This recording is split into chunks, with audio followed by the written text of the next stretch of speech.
Hi, and welcome to Taking Stock. I'm Kalila Reynolds, but you can call me Santa K for this episode. It's our last episode before Christmas, our last episode for 2019 until next year.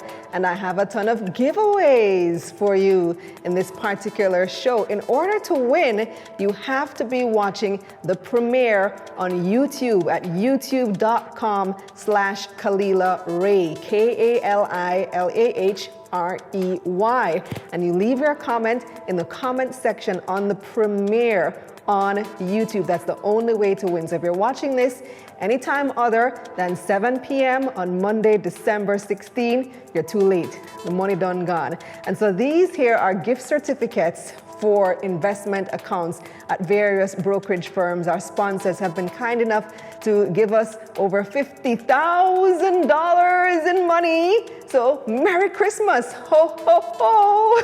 So come on, let's get this money.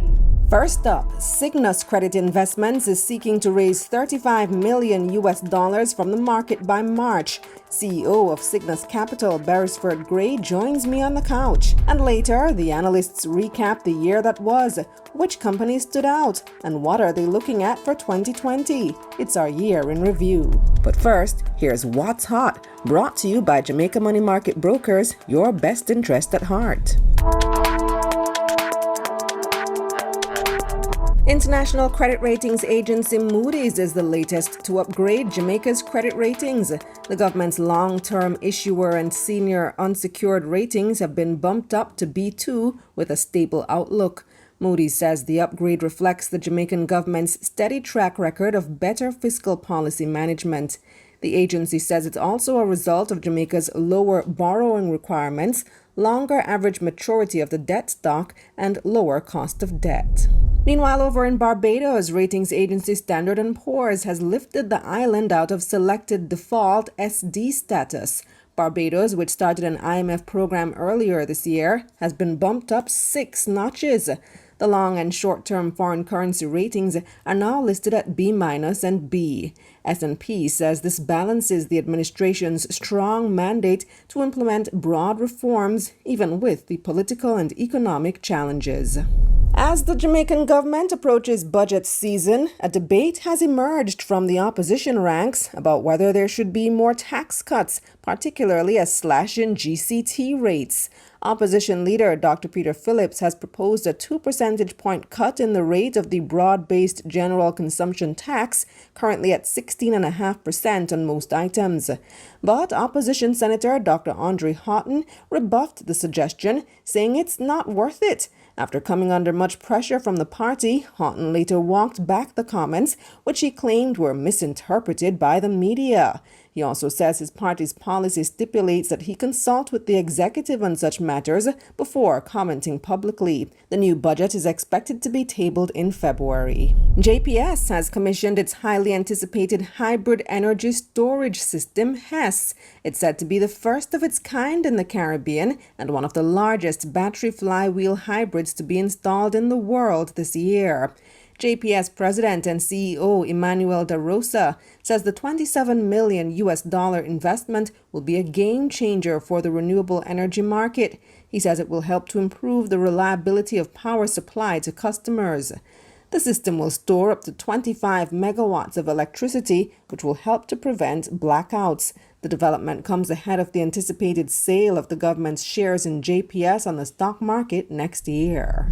The Royal Bank of Canada, RBC, has announced the sale of all its Eastern Caribbean banking operations to a consortium of 5 indigenous banks. The sale includes RBC branches in Antigua, Dominica, Montserrat, St. Lucia, and St. Kitts and Nevis, as well as regional businesses operating under RBC Royal Bank Holdings EC Limited in Nevis, Grenada, and St. Vincent and the Grenadines.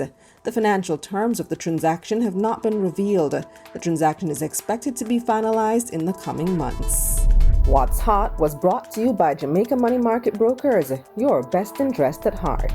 So it's time for our first giveaway, and it's this lovely gift basket from Proven Wealth. And you can win this lovely gift basket by answering a question. I hope you were paying attention during What's Hot. Which international credit ratings agency recently upgraded Jamaica's credit ratings? Answer that question in the comments section on the YouTube stream, the YouTube premiere, and you can win this lovely gift basket from Proven Wealth. And when we come back, Sygnus Credit Investments is seeking to take advantage of a series of deals it has lined up for next year. They're going to be coming to the market early next year to raise funds to capitalize on those. Their CEO, Berisford Gray, is here to tell us all about it. Taking Stock is filmed on location at I Create Studio on Hope Road. There's a surplus of unfilled jobs in the creative industry. Kickstart a creative career with I Create Institute. Now I'm at I Create, I just love it. I saw where I was learning things that I could utilize in my present job. And I have all the skills to do every basic animation thing now. Jumpstart a creative career with I Create Institute at UCC. Visit icreateedu.com.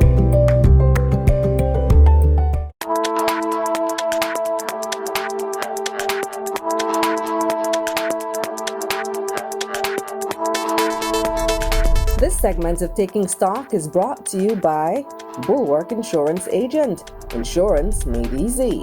Welcome back. Sygnus Credit Investments is turning to the market next year. They're looking to raise another $35 million US.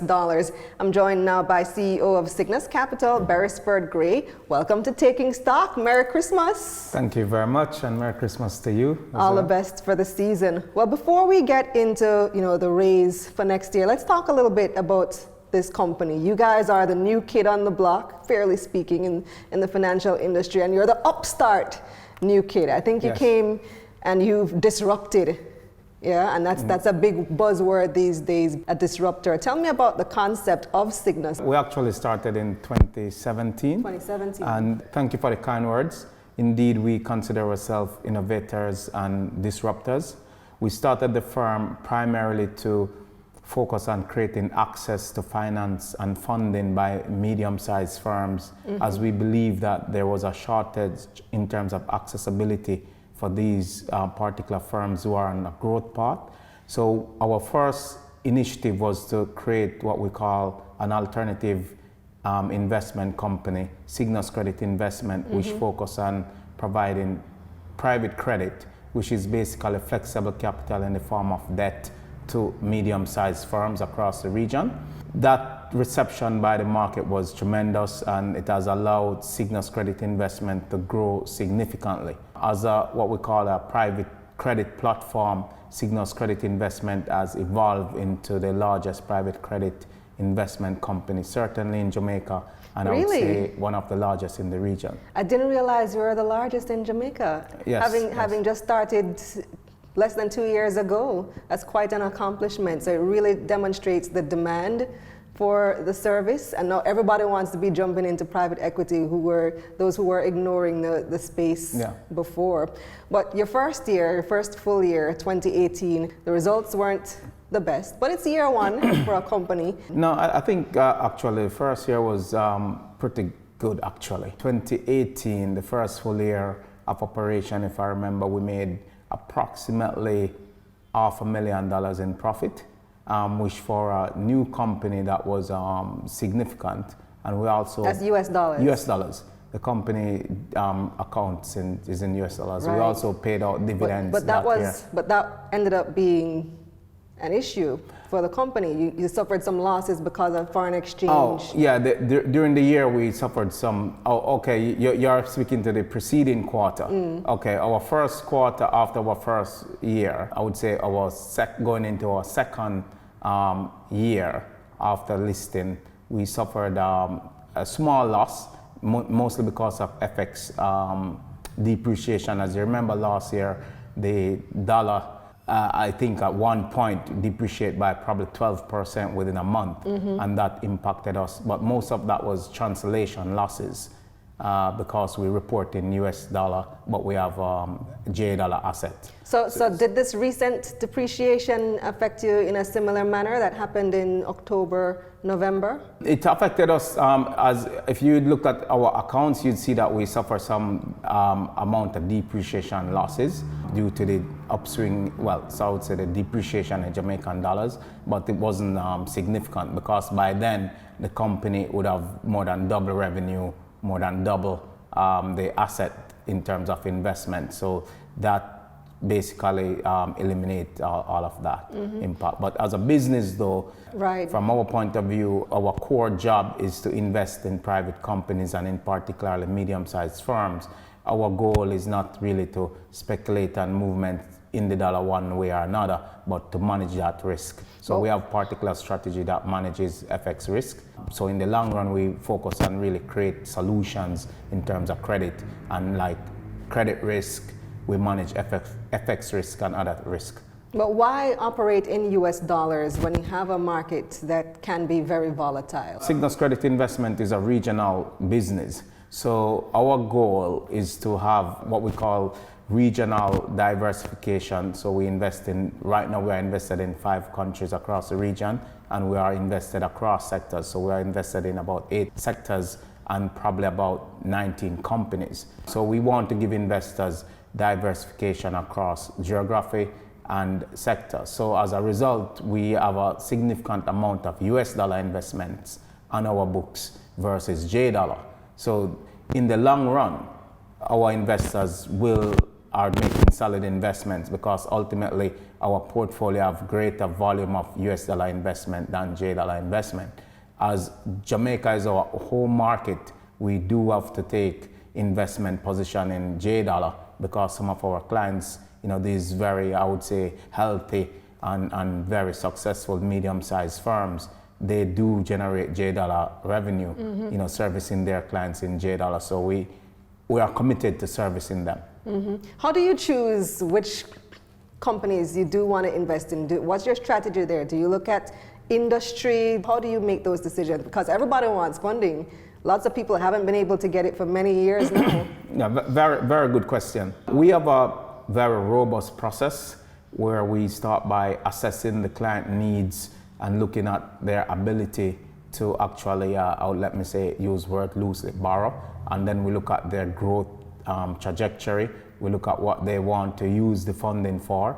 At the end of the day, what we are trying to do as a private credit investor is to make sure that we provide clients who want to grow but want a more customized and flexible type of financing.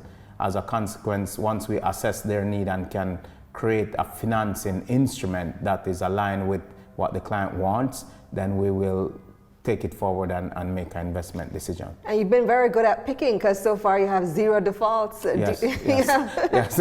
One of our mantras is... But that's not going to last.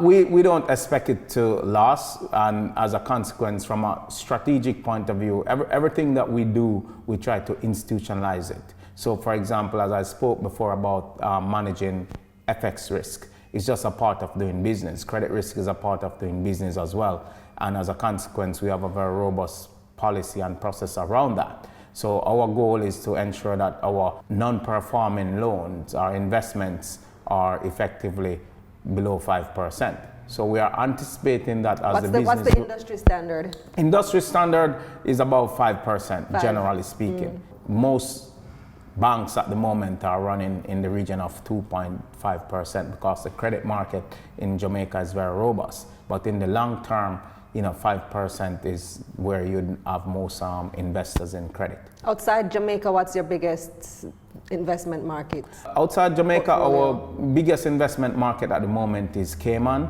We also have exposures in the Dutch Caribbean, St. Lucia. We're looking at exposures in Bahamas and other markets. You're not looking at Trinidad, Guyana right now? No, we are looking at Guyana. Trinidad we are looking at as well, but we are very cautious, mostly because of the illiquidity, so to speak, in terms of getting foreign currency out. And Barbados, we know there are opportunities there, but we want to see how their whole debt restructuring pan out before we take any significant positions there. So let's come to this 35 million US that you guys are planning to raise next year. How are you going to raise that money? Our intention is to really tap both the equity and the debt capital markets. We are already far down the wicket in terms of the debt side, in terms of we already have commitments, and we will close that fundraising by the end of this year. On the equity side, we are assessing the possibility of a rights offering, and that will be early in the new year, and we will advise the market and the shareholders accordingly. At the end of the day, these are essential strategic imperative for Sygnus Credit Investment in terms of driving growth and shareholder values. The demand is significant, and we have designed different products which the medium-sized markets really like, and as a consequence, we are seeing the demand. So a rights issue will be coming up early next year. Can you say at this time, what's the mix between debt and equity that you're going to be looking at? Good question. The mix is going to be probably about 15 million in debt of the 35 and 20 million in rights issue at the right time. All right, you heard it here first, listeners.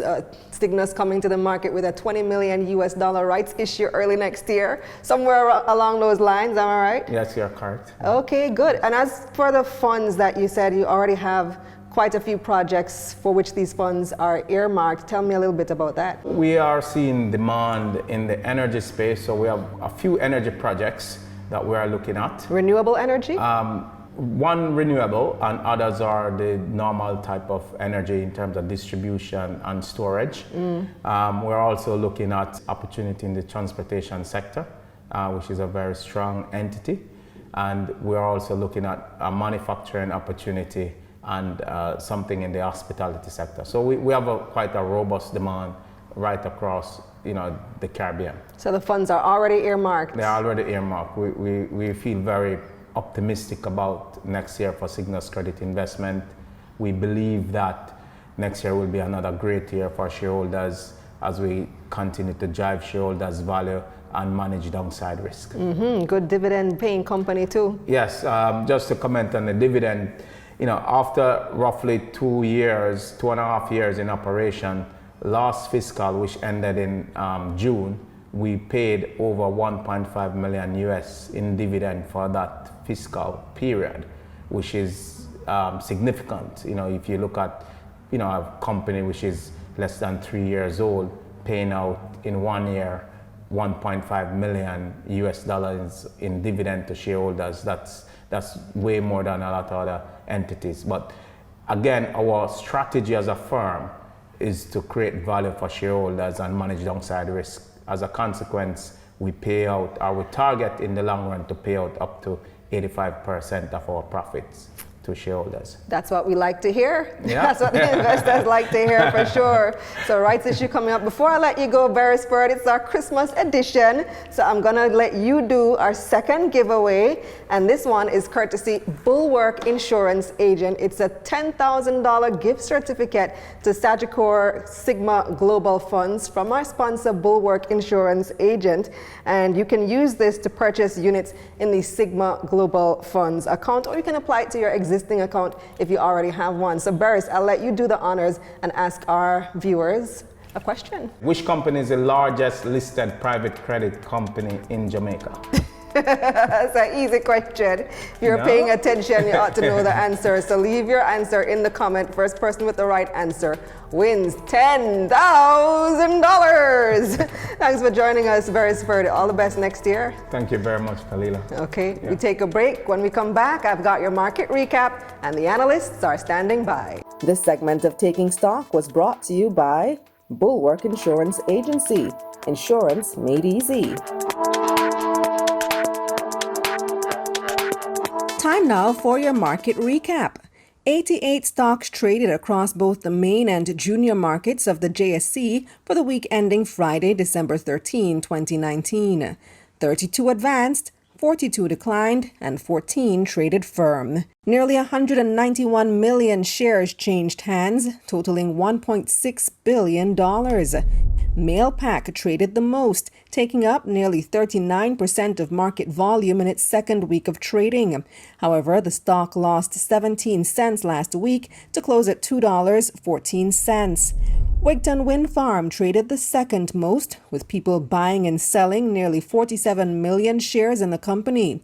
The stock price remained unmoved to close the week at 98 cents, and 138 Student Living Jamaica took up nearly 7% of market volume, with people buying and selling 13 million shares. The stock gained 33 cents to close at $4.35. Turning to the top advancers now, Lumber Depot, which officially listed on the junior market on Friday, gained 25% in its first day of trading to end Friday at $1.59. iCreate rose by 23% to close out the week at 71 cents a share. And Siboney Group is up 17% to close at 12 cents. On the losing side now, CAC 2000 9.5% cumulative preference shares took the biggest price hit last week, losing 26% of its value to close at 90 cents. Portland JSX was the second biggest loser, down 16% to close at $7.75. And MPC Caribbean Clean Energy also lost ground last week, losing 15% of its value to close at $200. I have another giveaway. This one is for $10,000, courtesy NCB Capital Markets, and it's to open an equity account at NCB Capital Markets. So if you've always wanted to open an investment account and you just couldn't scrape up the money, I got your back. You can win this here gift certificate and get that done. Check that one off your list. If you're already a client, you can use this $10,000 towards your existing account in your portfolio to buy some more stocks. Lots of stuff coming up. So here's the question. Which stock was the volume leader last week? In other words, which stock traded the most last week? Answer that question at youtube.com/Kalila Ray.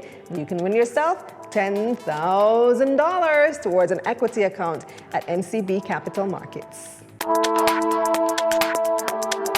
This segment of Taking Stock, The Analysts, is brought to you by Proven Wealth, Jamaica Money Market Brokers, and Ideal Portfolio Services. Welcome back to Taking Stock. I've got a team of analysts to examine the year in business. I'm joined today by Oric Angus. He's the Senior Wealth Advisor at Ideal Portfolio Service. We also have back Jody-Ann Aris. She's Research and Strategy Analyst at Sagicor Investments. And joining us today from JMMB Group is Simon Johnson. He's Senior Capital Markets Analyst. Welcome, guys and ladies. Thank you. Welcome back, Jody-Ann. Lots of people were very happy to see a female analyst last time, so I'm glad to have you back. And welcome to our newest sponsor, Ideal Portfolio Services as well. Good to have you, Oric.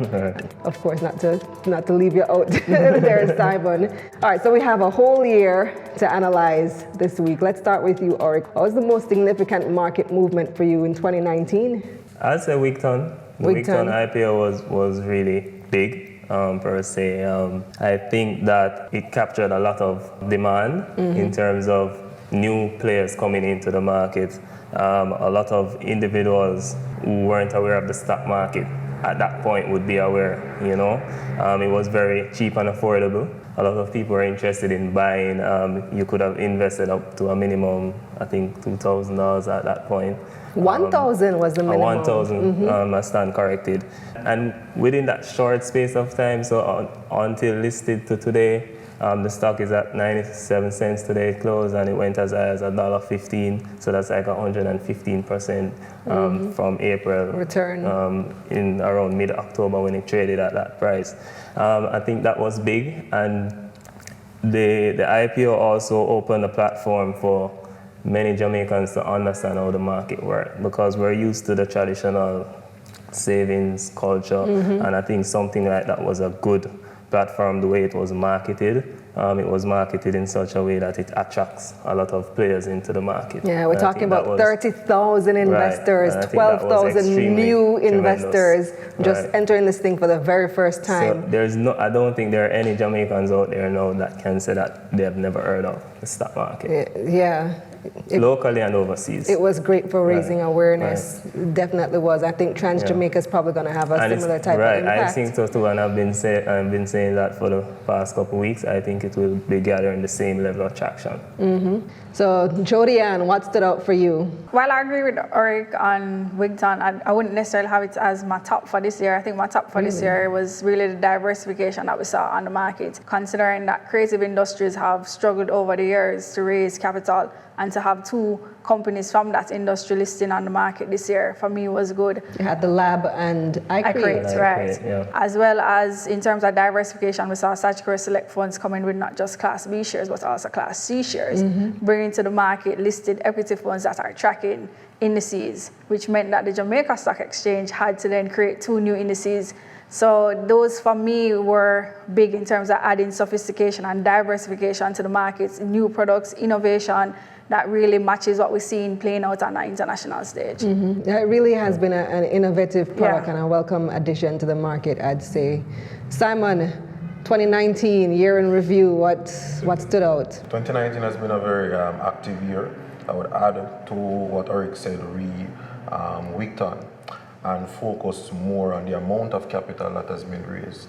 So since between January and now, over $25 billion has been raised in new equity issuances, meaning equity issuances through IPOs or through an IPO. Like JMMBs. Which is the first and only IPO. That alone is significant. Why? Because the previous years, 2018, 17, 16, if you combine issuances in those years for IPOs, then it's not $25 billion. Right. This year alone, we would have raised more money than we raised combined for in the other previous years. 3 years. I believe that in 2020, that's something that I would look forward to and the market will look forward to. We see more and more companies coming to the floor, and better and more innovative structures coming to the floor. And remember, 2019 isn't finished as yet. We don't know what's going to come over the next 2 weeks. That is true. I've heard some whispers in the market about things coming out within the next 2 weeks. So that 25, What are you hearing? Boy, Give it a scoop. I really can't say exactly where I'm in the market. I may have some information that may not be public. Fair enough. But that 25 billion could probably turn into 30 billion. And next year, with so much money coming out of government paper, and again, in redemptions and principal payments, interest payments, etc., that 25 billion could also increase. I hear it's what, like 90? Is it 90? Yes, in the latter part of the year, they have around $80 billion coming in the market. In the start of the year, about February, the latter part of February, there's between, I think, $5 and $10 billion coming in principal and interest alone. So a lot of liquidity will be on the market, and lots of money will be there to invest. Amount of liquidity in the market. I think that's what the finance minister is aiming for as well. In terms of the timing for Trans Jamaica? In terms of the timing for that, as soon as that liquidity in the market, that issue should at least surface around the same time. So let's see. Yeah, and then we have budget season coming up soon too. That should be interesting. Was there anything that underperformed in 2019, Ulrich, for you? Creamy. Creamy was one of my picks last year, earlier this year, and it has underperformed right through the year. So that's kind of a disappointment. I hope to see changes. What happened with Creamy?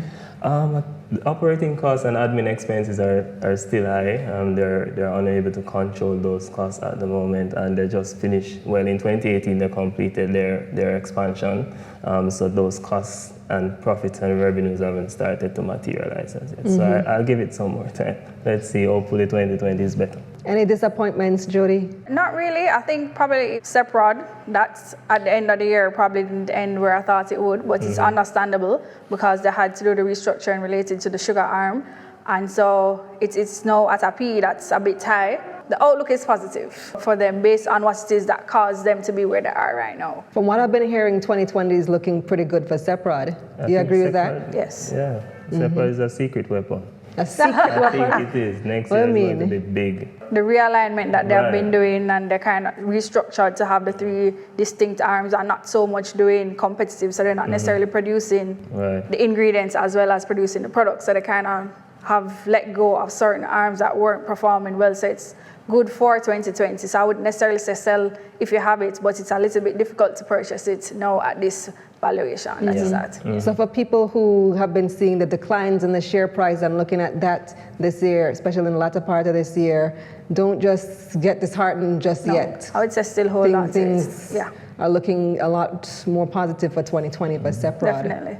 So Simon, were there any disappointments for you this year? The LASCOs in general, but more particularly LASD, maybe LASM as well.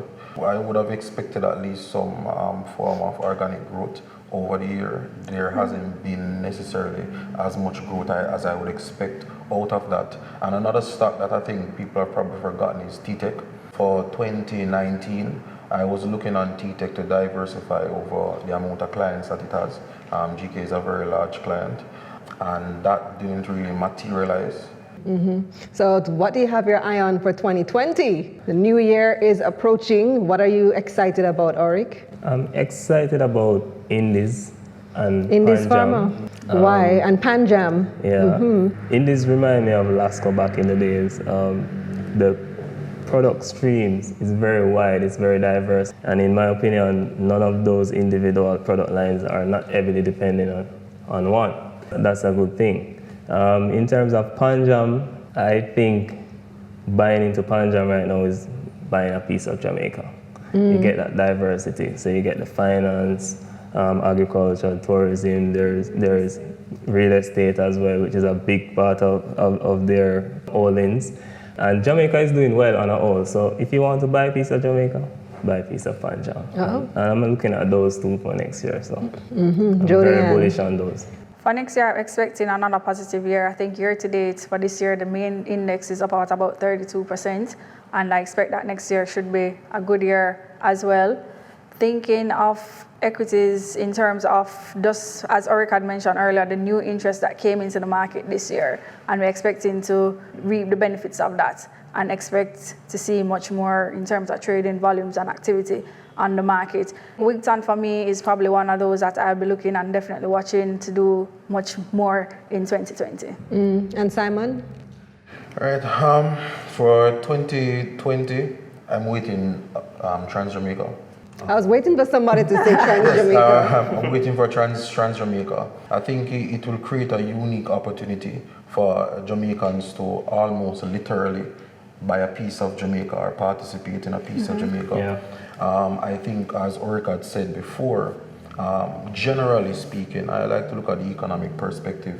The economy is growing, and I want to continue to have exposure to the economy, particularly to real estate, construction, and financials. So those are the things that I would be paying attention to, the financial stocks, especially those that seem undervalued. I'm going to say a shameless plug. Then Panjam, they have diversity and they have a lot of exposure to real estate as well. So those are the things. And in terms of IPOs, Trans Jamaica and boy, Express Fitness. Yes, I've been hearing about that Express one. Fitness, yeah. Carol Robinson was here last week. I really like the model. I don't know anything personal about Express Fitness, numbers, structure, etc. But from what I'm seeing now, from the outside, the franchise fitness and gym model can be very successful. They can grow very well. Especially in a climate where we have Jamaica moves. Exactly, especially in a climate where we're becoming more health conscious. Right. And the region is becoming more health conscious. So as it pertains to Express Fitness, I think that they should be able to do really well and capitalize off many of us that have the gym membership and don't necessarily go to the gym. Use it. So, they benefit from that.